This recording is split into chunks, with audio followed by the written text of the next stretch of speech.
Hello guys, Onam കഴിഞ്ഞിട്ട് ഇന്നേക്ക് 2 മാസമായിട്ടോ. പക്ഷെ എനിക്ക് ഈ വീഡിയോസൊന്നും അന്നൊന്നും ഇടാനുള്ള ടൈം ഉണ്ടായിരുന്നില്ല.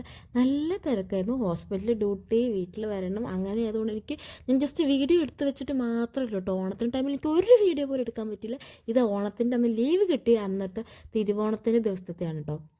അപ്പോൾ ഞാൻ ഹോസ്പിറ്റലിൽ നിന്ന് ഈ മൈലാഞ്ചി കിട്ടുന്ന ഹോസ്പിറ്റലിൽ എൻ്റെ ഒരു ഫ്രണ്ടാണ് കേട്ടോ. അപ്പോൾ എല്ലാവരും മൈലാഞ്ചി ഇടുന്നുണ്ടായിരുന്നു. അപ്പോൾ എനിക്കും ആഗ്രഹം കേട്ടോ മൈലാഞ്ചി ഇടുന്നത്. അങ്ങനെ ഞങ്ങൾ അവിടെ നിന്ന് തന്നെ മൈലാഞ്ചി വാങ്ങിച്ച് ഇട്ടിട്ടുണ്ടായിരുന്നു. അപ്പോൾ അതിൻ്റെ ഷോ ആണിത്. അപ്പോൾ ഈ ഡ്രസ്സ് വന്നിട്ട് ഞാൻ ഓൺലൈനിൽ നിന്ന് വാങ്ങിച്ചാണ്. ഓണത്തിന് അടിപൊളി ഡ്രസ്സാണ്, കോട്ടൺ ആണ്, നല്ല ഭംഗിയുണ്ട്. അപ്പോൾ ഗെറ്റ് റെഡി വിത്ത് മീ കാണിക്കണമെന്നുണ്ടായിരുന്നു. ഒരുങ്ങുന്ന വീഡിയോ ഒന്നും എടുക്കാൻ പറ്റിയിട്ടില്ല ഗൈസ്, അതിലെ ടൈം എനിക്കുണ്ടായിരുന്നില്ല. അപ്പോൾ ഞാൻ വേഗം ഡ്രസ്സ് ചേഞ്ച് ചെയ്ത് കുറച്ച് ചെറുതായിട്ടൊന്ന് ഒരുങ്ങിയിട്ടാണ് ഞാനിപ്പോൾ നിങ്ങളെ കാണിക്കണത്. അതിനിടയ്ക്ക് നമ്മൾ ഫുഡ് കഴിക്കാൻ പോയിട്ടുണ്ടായിരുന്നു കേട്ടോ. സദ്യ കഴിച്ചിട്ടുണ്ടായിരുന്നു. സദ്യ കഴിക്കുന്ന വീഡിയോ എടുക്കാനും പറ്റിയിട്ടുണ്ടായിരുന്നില്ല. കുറേ ഫ്രണ്ട്സൊക്കെ വന്നിട്ടുണ്ടായിരുന്നു. അപ്പോൾ അത് കഴിഞ്ഞ് നമ്മളിങ്ങനെ മുറ്റത്ത് പോയിരുന്നു. കുറച്ച് പൂക്കളും അതായത് എൻ്റെ ഫോട്ടോസൊക്കെ എടുക്കാൻ വേണ്ടി അങ്ങനെ പോയി കുറച്ച് ഫോട്ടോസൊക്കെ എടുത്തിട്ടുണ്ടായിരുന്നു. ഈ മൈലാഞ്ചി എനിക്ക് ഒത്തിരി ഇഷ്ടപ്പെട്ടിട്ടുണ്ടായിരുന്നു. അതാട്ടോ ഇത് ഇടയ്ക്കിടയ്ക്ക് കാണിക്കണേ. അപ്പോൾ അത്രയുള്ള ചാറ്റ ബൈ, സീ യു.